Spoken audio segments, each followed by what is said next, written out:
Hey, 2000 SPQR. And got a request from a friend who said, why don't you build this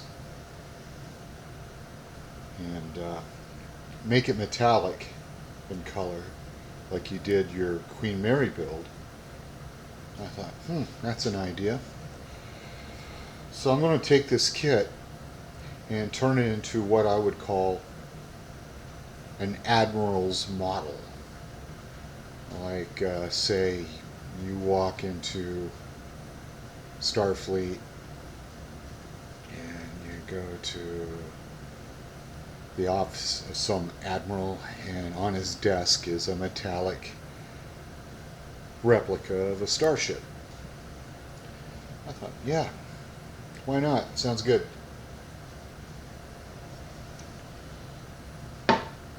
So, proper introduction.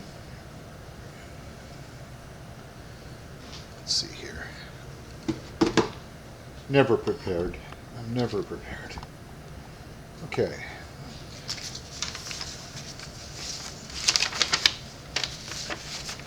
This kit is really unique because you can build various variants of the Enterprise as it appeared on the TV show from first season, second season, and third and final season. And each variant has its own different decal placement. Some of the warp nacelles are different. Bridge dome area above B deck is different. All kinds of differences. You can even turn it to the ISS version. So that was awesome.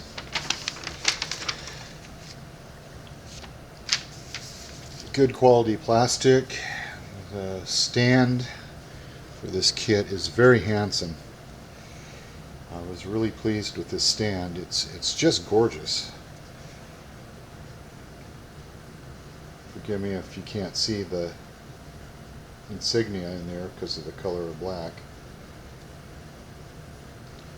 But it's crisp, it's strong, and I thought that was really cool. Best stand I've ever seen for this type of subject. I'm a big fan of that. Construction. This kit has some tricks to it. And I'm going to have to try to explain it away to you so you don't make the mistakes that I've made.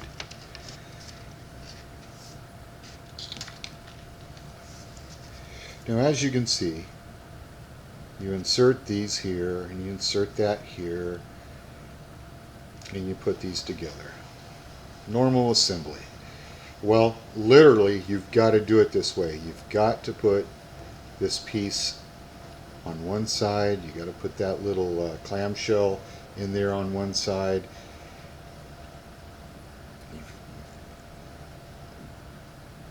You've got to place this into the saucer and put them all together at once. Because if you don't, and you do it in sub-assemblies like I did, you're going to find out that, like here, there are tags on the forward and aft side that go inside the hull which lock it in. And if you put the hull halves together and try to put that in there, it will not fit because you cannot get those stubs, those tabs, inside the hull. You got to take this and put it into one side of the hull and then glue the hull together. And with the other assemblies, it's the same way. There are tabs on the neck that secure into the saucer, and you cannot put this whole assembly into the saucer as one section because the tabs will stop you. And so it is. So what I had to do is I had to remove the tabs, remove the the pieces that help secure the part that you're gluing onto the main hull, or excuse me, the primary hull, and make it fit. Not a real big problem.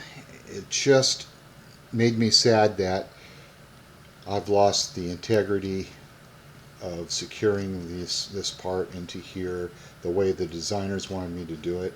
I mean, it's secure, but it'd have been nice if those tabs were sticking inside the hull to give the Strom back, well, the Strom back. So watch out for that on assembly. The kit is also a snap together, so if you put it together as a snap together, I don't think you can take the parts out and unassemble it, so be careful. But other than that, the build's going very well.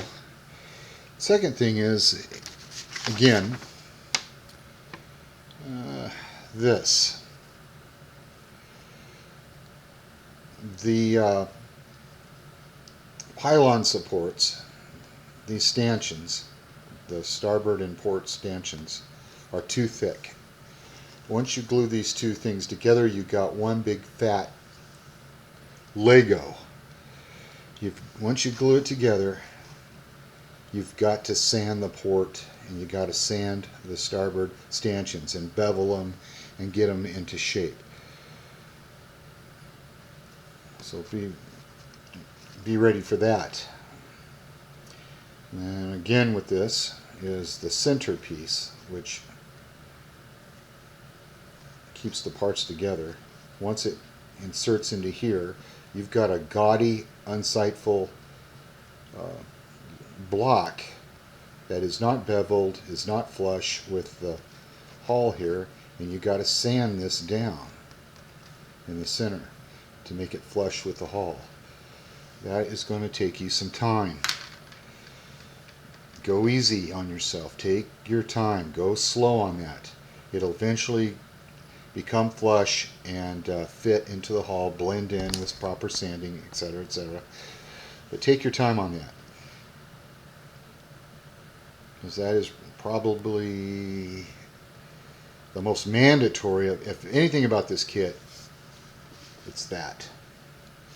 This whole section. It is going to cause you grief. You got to doctor it up, make it pretty. So if you're in the mood to sand and things like that, there you go. All right.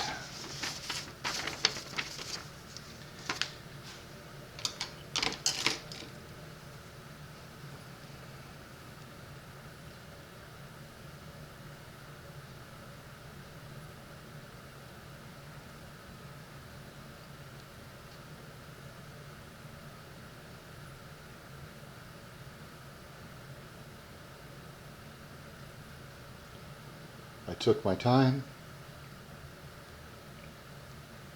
and just went slow, sure, and steady, no rush. Told myself I didn't care if it took 50 years. I'm going to just take my time. Well, it didn't take 50 years, of course. About a day. About a day.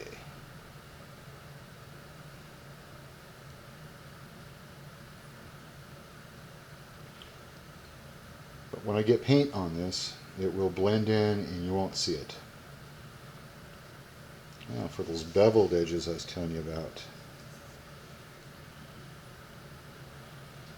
It didn't look like that when I put it together. It was basically it looked like I took 2x4s and stuck them on there, and they were that square, or whatever you want to call it, 90-degree angles at all areas, and I had to bevel them and get them round in a sort of fashion. Not to mention that in between are gaps, valleys, back and front. So I had to fill those in, and again, sand, bevel, glue, bevel, sand. You get the idea. Took my time.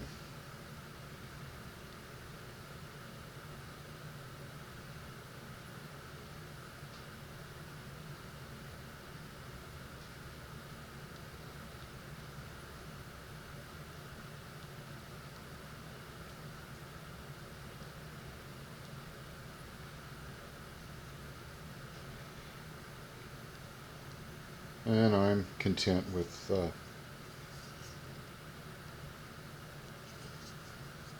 the work.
Saucer section.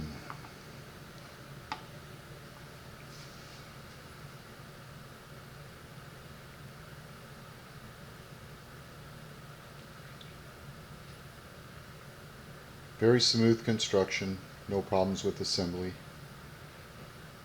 Sanding the beveled edges around the perimeter, the diameter of the saucer was a breeze.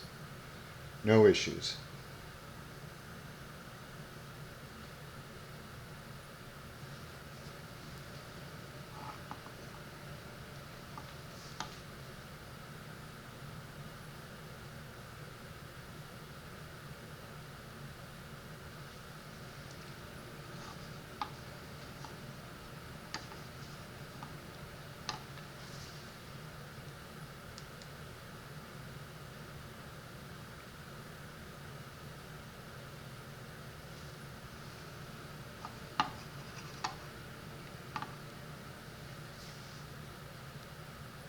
I used liquid cement.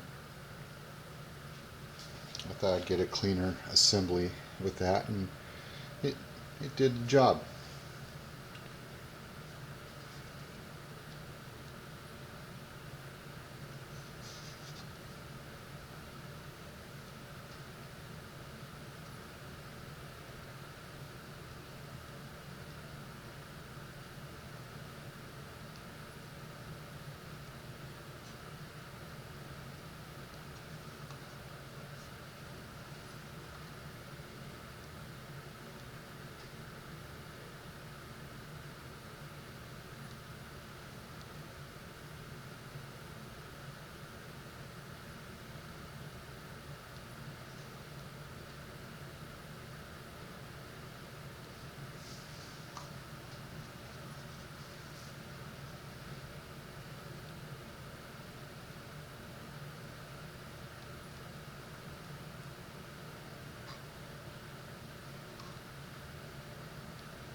Guess I need to go to photography school, learn how to film, keeping things in focus.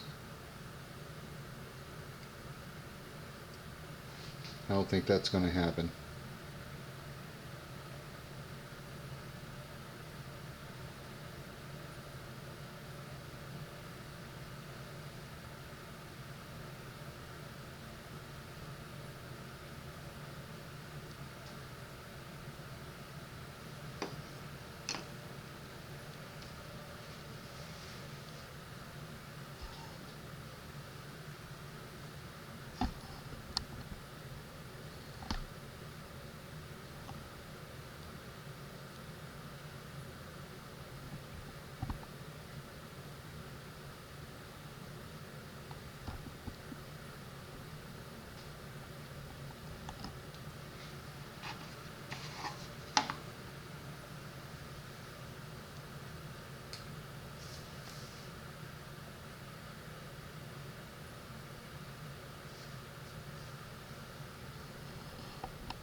Okay, it's 2000 SPQR. Keep modeling.